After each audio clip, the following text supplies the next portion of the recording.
कुर्सियों पर बैठ गए। हम बहुत जल्द जलसा शुरू करने जा रहे हैं। डॉक्टर अब्दुल गफ्फार कादरी साहब स्टेज पर तशरीफ ला चुके हैं।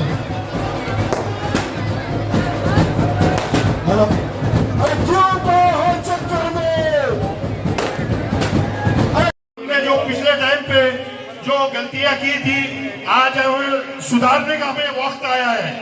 तो मेरे भाइयों, जैसे कि आप जानते हैं कि पिछले कई सालों से हम यहाँ पे शहर औरंगाबाद के अंदर कुछ बेवकूफी की मुजाहरात चल रहे हैं, जिसके अंदर हम नौजवान बेवकूफ बनते जा रहे थे। आज अल्लाह ने फिर से हमें एक नया चेहरा, नया मौका अबू आसिम आजमी साहब की निस्बत में हमें डॉक्टर अब्दुल गफ्फार कादरी साहब को दिया है। और हम ये चाहते हैं कि औरंगाबाद में जो दंगा हुआ था, उसके अंदर यहाँ पे कई लोग यहाँ पे जमा भी है। जो रात में जब दंगा हुआ, सुबह में मुझे फजर के बाद में डॉक्टर साहब ने हिम्मत सबसे पहले दी है। ये आज तक मैंने किसी के सामने जाहिर नहीं किया। क्यों? क्योंकि जो बातें ऐसी होती है उसे ऐसी रखनी चाहती है, लेकिन आज वक्त आया है वो बात मुझे जाहिर करने का। ये डॉक्टर साहब ने मुझे मजलिस के होते हुए भी उनको पता था मैं मजलिस का नहीं हूँ, मैं जमीयत उलमा का हूँ। तो उन्होंने मुझे सिर्फ फोन किया, मुस्तफा भाई आप जो है तो कोर्ट पहुंचो।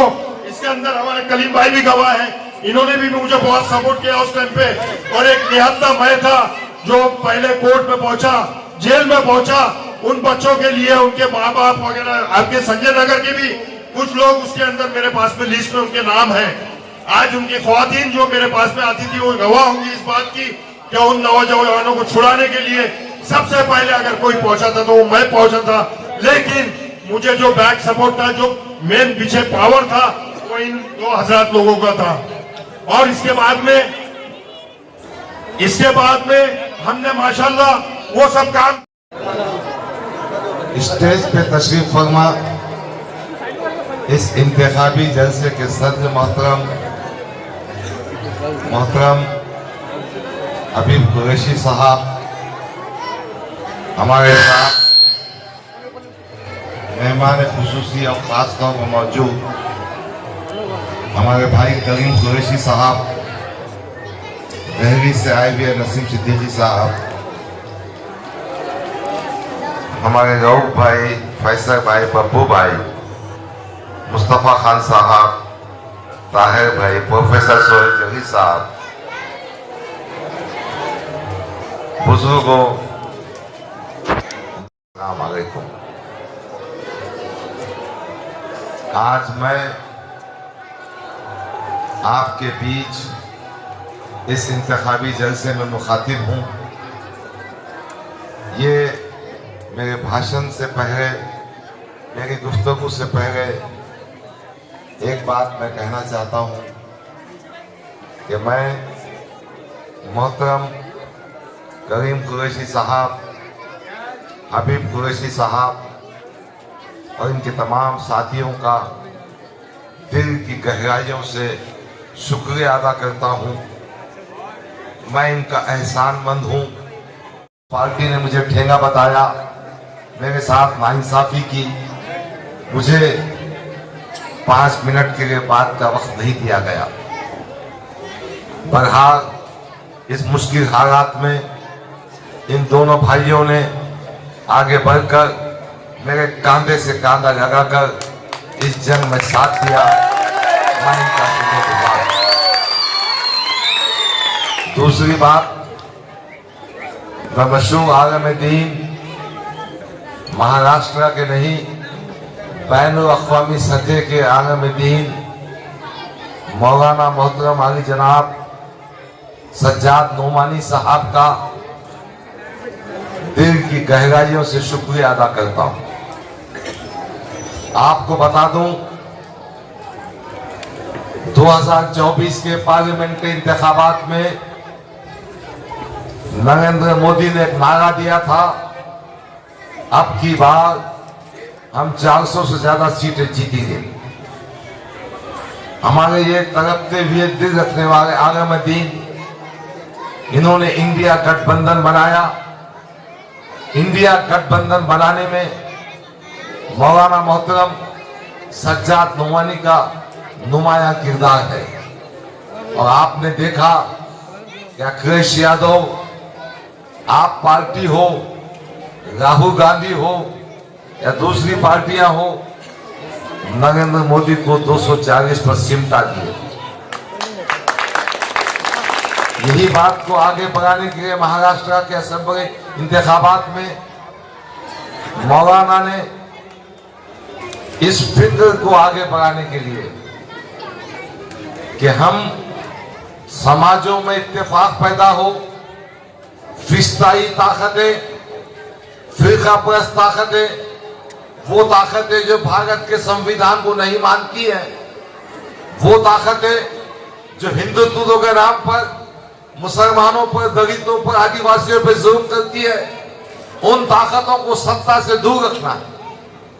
इसीलिए मौलाना मोहतरम ने 288 सीटों पर उम्मीदवारों की तायीद की है। 17 सीटें ऐसी है जहां उन्होंने महाविकास अघाड़ी की तायीद नहीं की। औरंगाबाद मशरिक की जो सीट है उसमें आती है, चूंकि यहां पर समाजवादी पार्टी का मुकाबला महाविकास अघाड़ी से भी है, उनका कैंडिडेट बहुत कमजोर है। मैं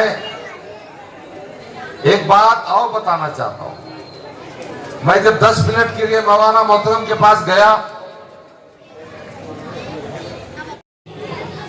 और उसके बाद 3-4 बातें मुझसे कही, 2-3 मिनट में उन्होंने एक बात कही कि डॉक्टर साहब, मेरी ये उम्मीद और तवक्को है कि जो आदमी एमएलए बनता है वो अपनी कौम और मिल्लत से दयानतदार, ईमानदार और सच्चा रहे। जो आदमी एमएलए बनना चाहता है वो अपने फन को बिना लिहाज मजहब और मिल्लत तमाम तबकों में तकसीम करे।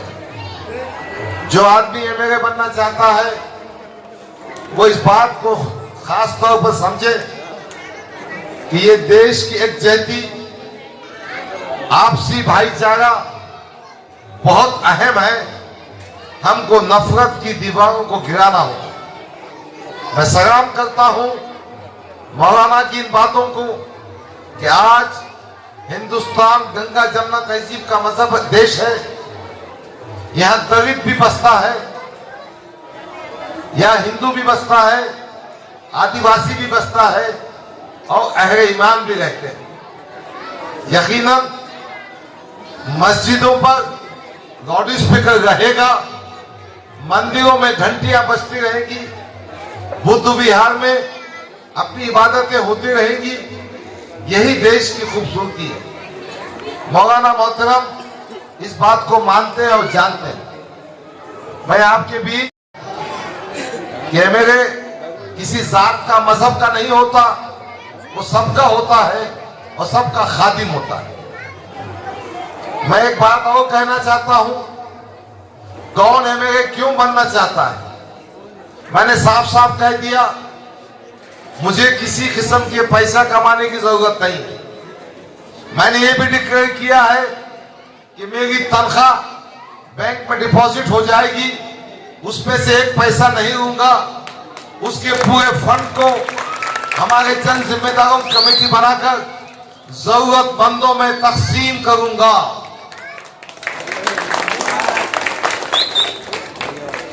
हमारे एक दोस्त कह रहे थे कि एक उम्मीदवार है जो कभी खासदार हुआ करते थे, पैसे देंगे तो ले लो और साइकिल को दे दो। अरे फुकटे की क्या बात कर रहे जी तुम? फुकट, फुकटे का पार्टी है, कहीं की बात कर रहे तुम? और कहीं के पैसे आए उसके, क्या उसकी हैसियत है? मैं ये कहना चाह रहा था कि आपका एमपी हो या एमएलए हो, वो आपके दुख दर्द में बाजू करे। कभी हमारा सियासी अख्तिलाफ हबीब कुरैशी और करीम कुरैशी से था, मगर एक बात मैं उस वक्त भी कहा करता था कि ये दोनों भाई अपने समाज के सुख दुख में जुड़े हुए रहते हैं। मैंने वो दिन भी देखा कि अहमदनगर में एक एक्सीडेंट हुआ था।